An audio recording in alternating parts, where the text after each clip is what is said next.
आज की सबसे पहली खबर और एक मुनफरिद खबर यह है कि पंजाब पुलिस के सीनियर ऑफिसर इमरान किश्वर ने पंजाब पुलिस से इस्तीफा दे दिया है। जी हां, डीआईजी ऑपरेशंस लाहौर इमरान किश्वर, जो कि चौधरी निजामुद्दीन की आंख का तारा रहे हैं, उन्होंने आज पुलिस की नौकरी से ही, जी हां, ओहदे से नहीं, पुलिस की नौकरी से ही इस्तीफा दे दिया है।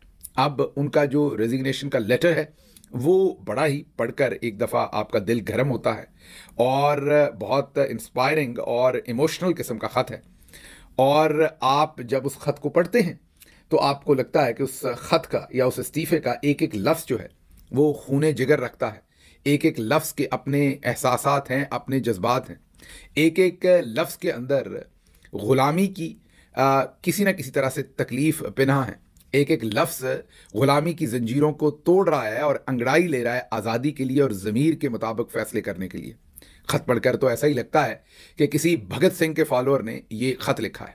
लेकिन फिर जब ख़त लिखने वाले को देखते हैं, नीचे जैसे ही आपकी सिग्नेचर्स पर नज़र पड़ती है और आप वहाँ पर इमरान किश्वर का नाम पढ़ते हैं, तो फिर आपको लगता है कि ऊपर लिखे गए अल्फाज और उनके अंदर पिन्हा की गए, पिन्हा नहीं बल्कि पिन किए गए, क्योंकि पिन्हा तो ऑटोमेटिकली होंगे या नेचुरली होंगे, पिन तो ज़बरदस्ती भी कर दिए जाते हैं। तो ऐसे लगता है कि उन अल्फाज के अंदर जो एहसास है उसको ज़बरदस्ती पिन किया गया, बिल्कुल उसी तरह से जैसे चौधरी निजामुद्दीन ज़बरदस्ती तमगे देते हैं लोगों को, तमगाए हुस्न कारकर्दगी। मुझे शक है कि इतना ज़बरदस्त ख़त लिखने पर कहीं इमरान किश्वर को भी तमगाए हुस्न कारकर्दगी ना दे दिया जाए। बहरहाल इस्तीफ़ा बड़ा ज़बरदस्त है, जानदार है, इमोशनल है, फिल्मी किस्म का इस्तीफ़ा है।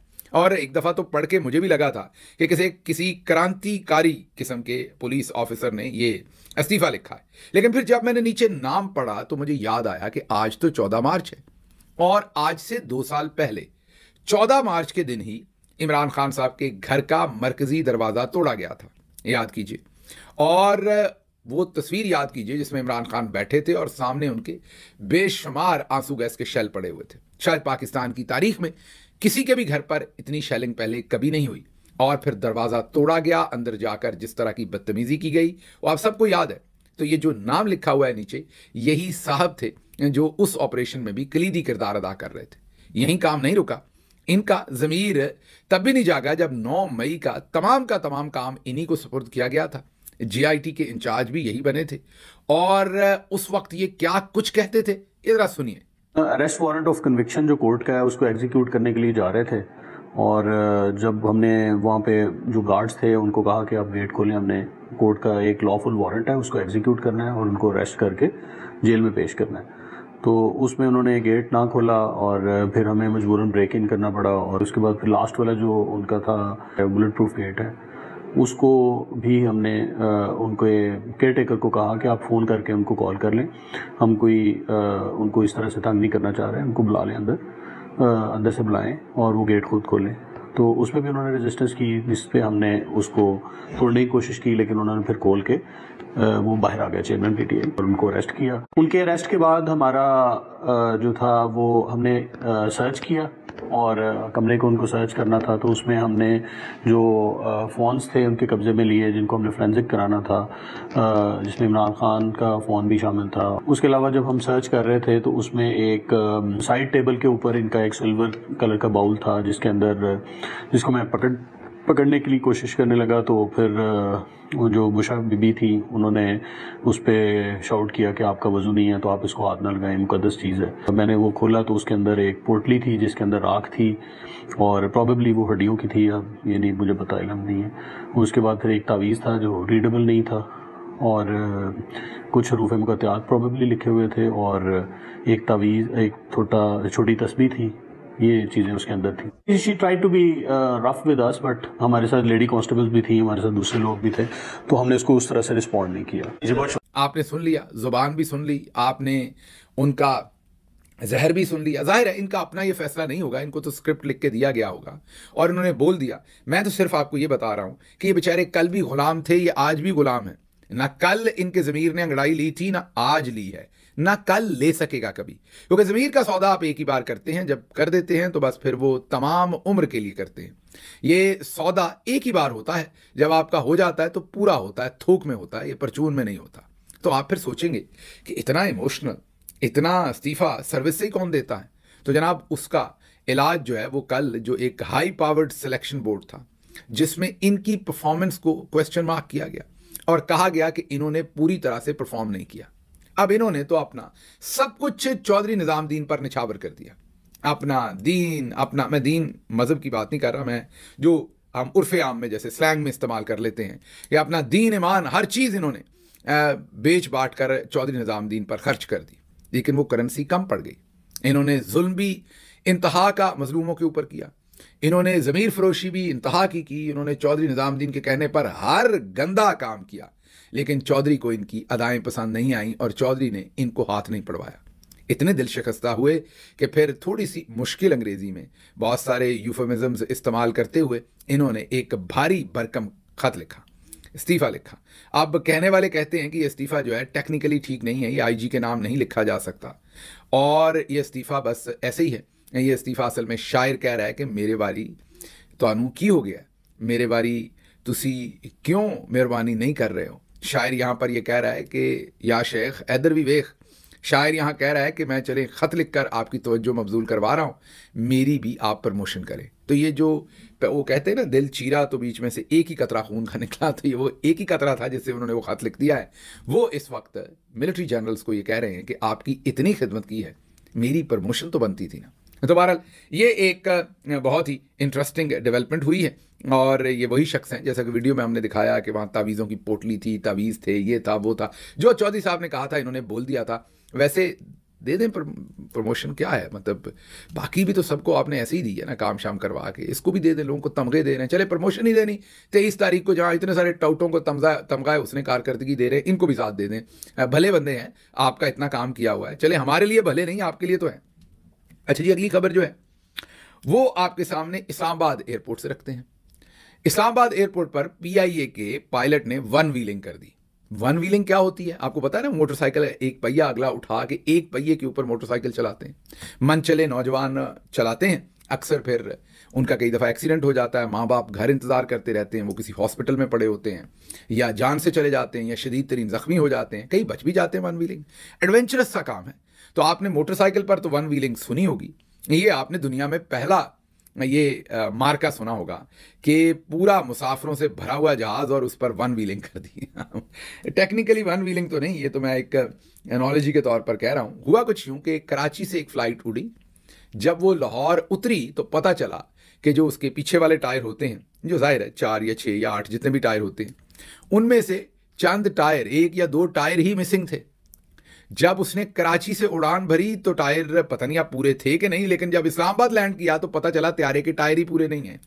जी, कम टायरों के साथ ही उसने लैंडिंग कर दी। अब अल्लाह ही खैर करे, क्योंकि आजकल चौधरी निजामुद्दीन साहब ने, अज़मा बुखारी ने तो आपको बताया ही था कि हाफिज जी तुन के रखो, हाफिज जी ने तुन के रखने की पॉलिसी रखी हुई है।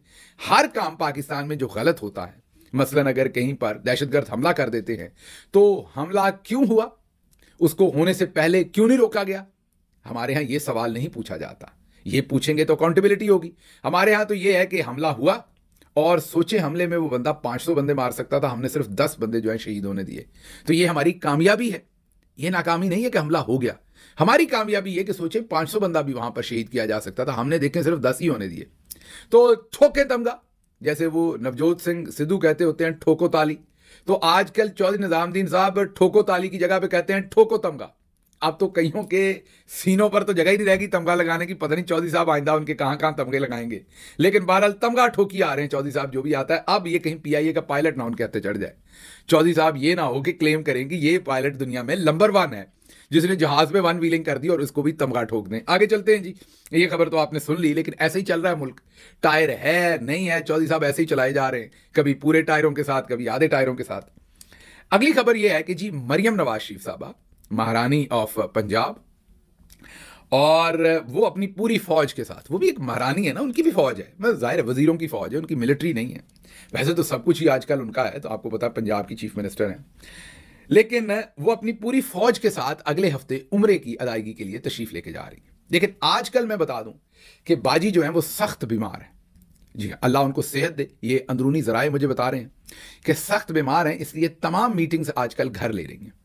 और ये पिछले 1-2 दिन से उनकी तबीयत खराब है, हो सकता है अब कल परसों अल्लाह करे संभल जाए, हमारी दुआ है या तो कोई मसल पुल हुआ है, वो बैठ नहीं पाती कुर्सी के ऊपर, और अगर बैठें भी तो वो कभी खड़ी हो जाती हैं, कभी बैठ जाती हैं। हो सकता है कोई टांग का मसल पुल हो गया हो, या वटेवर कोई चोट लग गई हो, या कोई और अल्लाह उन्हें शिफा दे, वटेवर पाँव में मोच आ जाती है, और कोई पता थोड़ी चलता है। बीमारी पर तो किसी का बस नहीं है, और ना ही किसी की बीमारी का मजाक उड़ाना चाहिए। लेकिन यह है कि ज़्यादा देर मीटिंग में कुर्सी के ऊपर नहीं बैठ पाती। जो अंदरूनी ज़राए है वो बताते हैं कि थोड़ी सी अनकंफर्टेबल रहती हैं कुर्सी, या तो फिर खड़े होना पड़ता है, या उन्हें करवटें बदलनी पड़ती हैं। मतलब कि तबीयत खासी ख़राब है उनकी, इसलिए घर पे मीटिंग्स कर रही हैं। मीटिंग भी बस एक आधी करती हैं, ज़्यादा नहीं करती।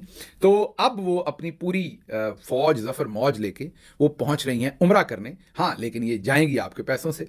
अब देखते हैं कि इस दफ़ा पाकिस्तान एयरफोर्स, जी हाँ वही एयरफोर्स जिसने हिंदुस्तान के 2 तैयारे गिराए थे, आजकल वही तैयारे जो हैं, या उसी तरह के तैयारे, या शायद फाइटर जहाज़ों में तो बाजी को ना भेजें, लेकिन पायलट तो उसी तरह के ही होते हैं ना, उतने केपेबल होते हैं। तो आजकल एयरफोर्स के जहाज़ बाजी को कभी बेचारी को स्विट्ज़रलैंड लेकर जाते हैं, कभी लंदन लेकर जाते हैं, आप सऊदी अरब लेकर जाएंगे। तो आजकल एयरफोर्स इस तरफ ज़रा थोड़ी सी मसरूफ़ है। अच्छा जी, अगली खबर जो है वो अमेरिका से है। सदर ट्रंप को चढ़ गई, और चढ़ भी विस्की गई, और विस्की चढ़ने के बाद उन्होंने ऐसा ऐलान ठोका है कि सब परेशान हो गए।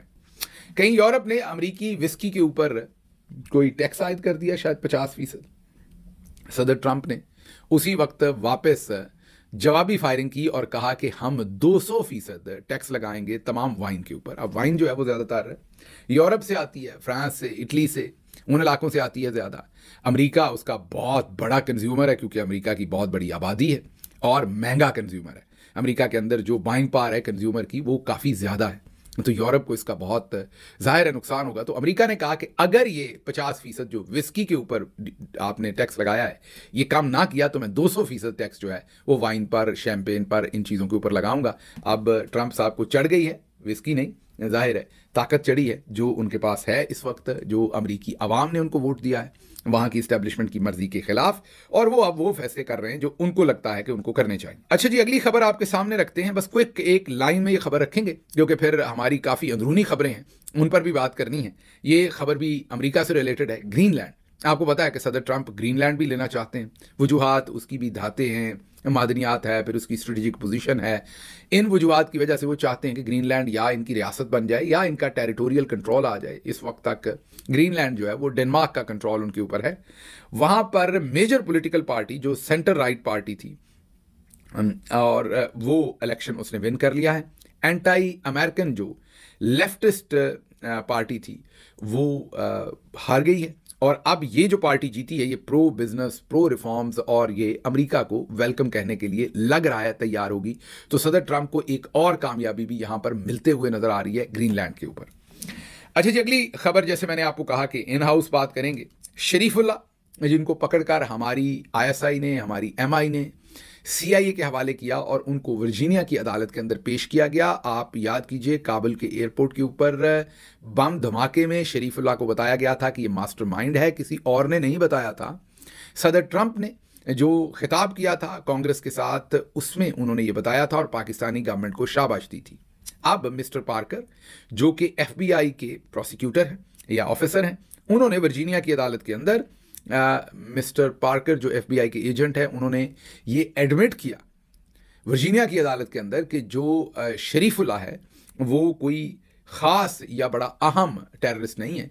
वो तो सिर्फ सड़क सुड़क देख रहा था, मतलब कि उसकी जिम्मेदारी सिर्फ रैकी करने की हद तक थी। उसने कोई मेजर प्लानिंग नहीं की थी, मेजर टेररिस्ट नहीं है वो सिर्फ सड़क की रैकी वैकी कर रहा था और यही उसका जुर्म था, लेकिन उसे जेल में रखना ज़रूरी है। तो अब ये बहुत बड़ा एक, अब देखते हैं इसके ऊपर क्या होता है आने वाले दिनों में, क्योंकि इधर से जब भेजा गया तो बताया गया कि बहुत तगड़ा दहशतगर्द है, और उन्होंने भी कह दिया कि बहुत तगड़ा है।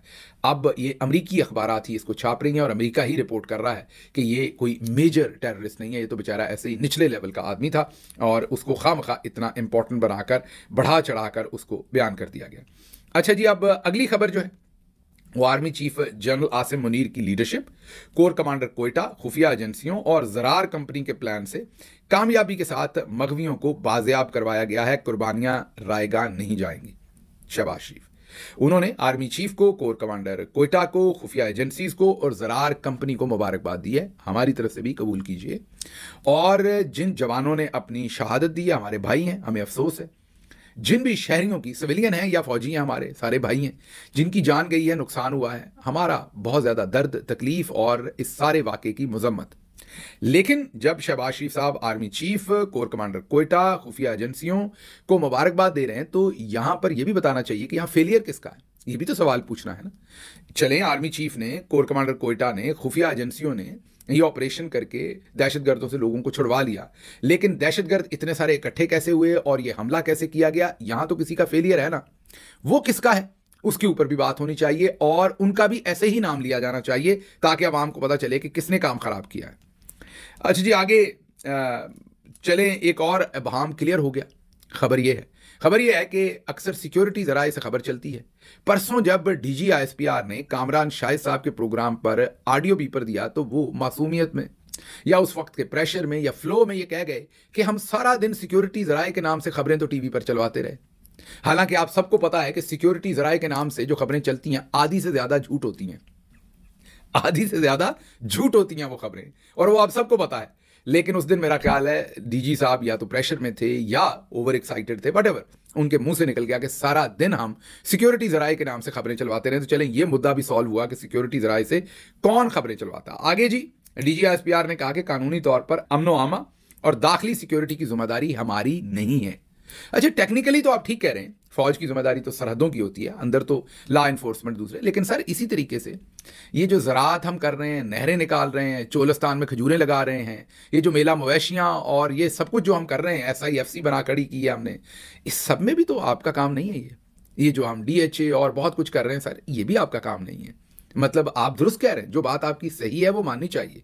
आपने दुरुस्त बात कही है कि अंदर सिक्योरिटी किसी और का काम है, लेकिन सर जो बॉर्डर से इतनी सारी स्मगलिंग हो रही है, तकरीबन 2.5 से 3.25 अरब लीटर, जी हाँ, दोबारा बहुत बड़ी फिगर है, 2.5 से 3.25 अरब, करोड़ नहीं, अरब लीटर पेट्रोल और डीजल जो है वो हर साल सरहदों में से वो स्मगल होकर पाकिस्तान आ रहा है।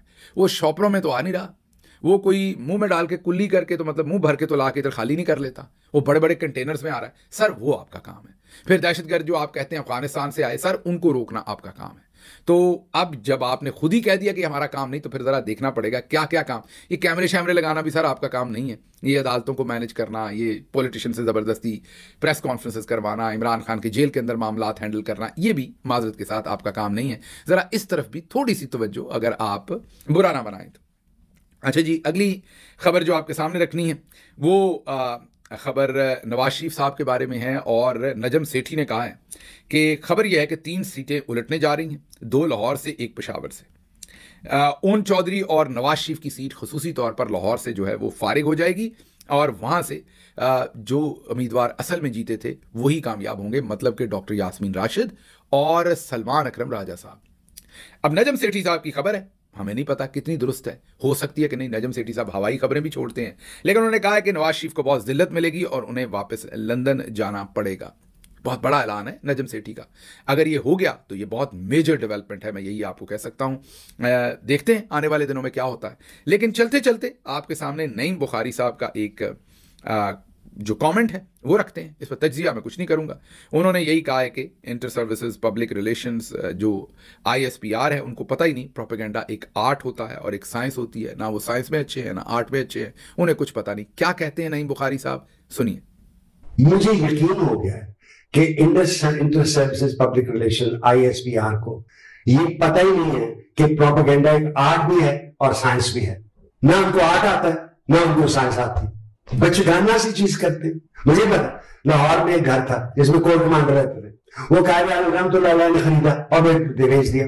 एक दिन में वहां गए, आपने प्रोपेगेंडा शुरू कर दिया ISPR में, कायद हाउस कायद हाउस कायद हाउस। इससे कोई बेवकूफ नहीं बनता। अब छोटे छोटे बच्चे नहीं आते और एक मुस्लिम नहीं आते हैं, बड़ी जाती हुई है कायद हाउस के साथ। यार किसको बेवकूफ बनाने की कोशिश कर रहे हैं आप? आपके पास वो सलाहियत नहीं है टोटल ब्लॉकेज करने की सोशल मीडिया को। नफरत ना फैलाएं अपने खिलाफ, ये नफरत फैलती गई।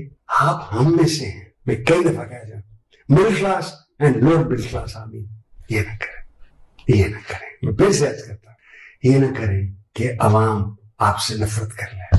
जिस फौज से अवाम नफरत कर लेती है वो जंग नहीं लड़ सकती, नहीं लड़ सकती। We've seen it. मुक्ति बानी वो ठीक है, इंडिया ने सपोर्ट किया, आप उनको कर सके।